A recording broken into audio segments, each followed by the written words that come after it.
નમસ્કાર મિત્રો, સ્વાગત છે બધા મિત્રોનો અમારી યુટ્યુબ ચેનલમાં. હું છું આપનો મિત્ર ભાવિ વઘાસિયા.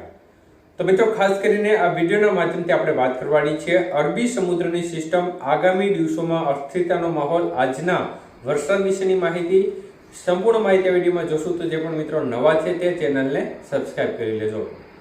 તો મિત્રો, ખાસ કરીને ગઈકાલે આગાહી મુજબ જ ગુજરાતના ભાગોમાં વાતાવરણમાં પલટો જોવા મળ્યો હતો, જેમાં સૌરાષ્ટ્રના અનેક વિસ્તારમાં જોરદાર વાદળછાયું વાતાવરણ જોવા મળ્યું હતું. તો દક્ષિણ ગુજરાતના ભાગોમાં મોડી સાંજ આસપાસ ખાસ કરીને વાપી, વલસાડ, ડાંગ, આહવા, સાપુતારા આજુબાજુના જે વિસ્તારો છે તેમાં પવન સાથે વરસાદ જોવા મળ્યો હતો. ત્યારે મિત્રો, ખાસ કરીને અત્યારે ચોમાસું છે તે સમગ્ર ભારતમાં હવામાન વિભાગે સત્તાવાર રીતે જાહેરાત કરી છે. તે મુજબ સમગ્ર ભારતમાંથી ચોમાસાએ વિદાય લઈ લીધી છે.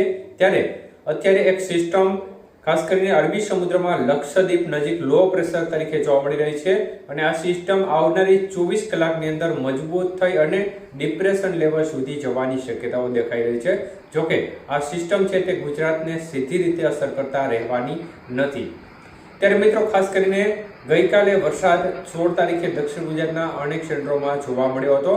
તો મિત્રો, ખાસ કરીને આપણે ચોમાસું પૂર્ણ થયું, મતલબ કે જે વરસાદના જે મંડાણી વરસાદ જોવા મળતો હતો, છૂટોછવાયો વરસાદી માહોલ જોવા મળતો હતો, ત્યારબાદ આપણે આ 16-17 તારીખ વાળી આગાહી પણ આપી હતી.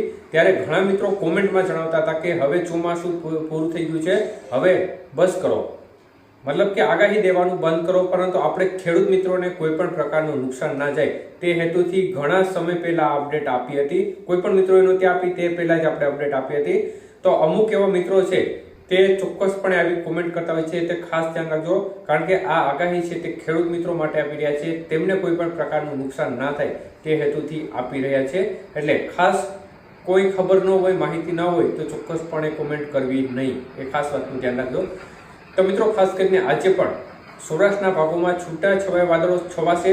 દક્ષિણ ગુજરાતના મહારાષ્ટ્રને બોર્ડર કાંઠા વિસ્તારો છે તેમાં પણ આજે વાદળછાયા વાતાવરણ છે, ક્યાંક ક્યાંક ઝાપટા રૂપી વરસાદી માહોલ જોવા મળી શકે છે. આવતીકાલથી ફરીથી ઘટાડો થઈ જશે. આમ તો રાત્રિથી જ વાતાવરણ ફરીથી ચોખ્ખું થવા લાગશે, અને આવતીકાલ એટલે કે 17-18 તારીખ દરમિયાન ખાસ કોઈ જોખમ જણાતું નથી. 19 તારીખના રાત્રિથી ફરીથી વાતાવરણમાં ધીમે ધીમે ફેરફાર થવા લાગશે. 20 તારીખે, 21 અને 22 તારીખ, મતલબ કે 19 તારીખની બપોર બાદથી 22-23 તારીખ સુધીના સમયગાળા દરમિયાન થોડી સાવચેતી રાખવી, કારણ કે આ સમયગાળા દરમિયાન સૌરાષ્ટ્રના ભાગો હોય, દક્ષિણ ગુજરાતના ભાગો હોય, મધ્ય પૂર્વ ગુજરાતના ભાગો હોય, તેમાં વાતાવરણમાં અસ્થિરતાનું પ્રમાણ થોડું વધુ રહેવાની શક્યતાઓ દેખાઈ રહી છે. અને આ સમયગાળા દરમિયાન ક્યાંક ક્યાંક છૂટો છવાયો વરસાદી માહોલ પણ જોવા મળી શકે છે. જોકે કોઈ ભારે માવઠાનું જોખમ નથી, પરંતુ કોઈ વિસ્તારમાં વાદળ થોડો સમય વધુ ટકી જાય તો આ સંજોગોમાં ત્યાં વરસાદનું પ્રમાણ થોડું વધી જતું હોય છે. એટલે આવી શક્યતાઓ અત્યારે દેખાઈ રહી છે.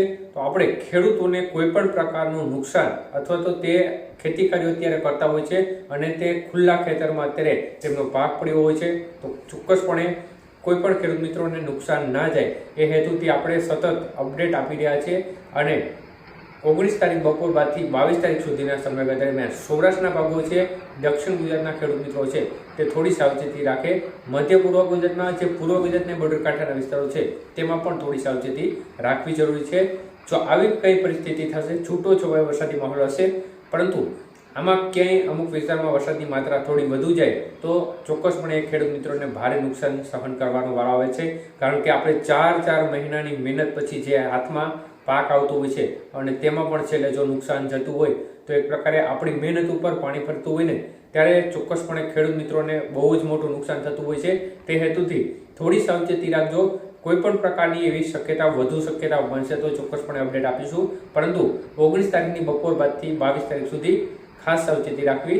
અને 17-18 તારીખમાં પણ ખાસ કરીને મોટાભાગના વિસ્તારમાં વાતાવરણ ચોખ્ખું રહેશે, પરંતુ અમુક વિસ્તારમાં વાદળછાયું વાતાવરણ વચ્ચે ખૂબ જ એવા એકલ દોકલ ક્ષેત્રોમાં ઝાપટા પડે. બાકી ખાસ કોઈ મોટું જોખમ 17 અને 18 તારીખમાં દેખાતું નથી. આભાર.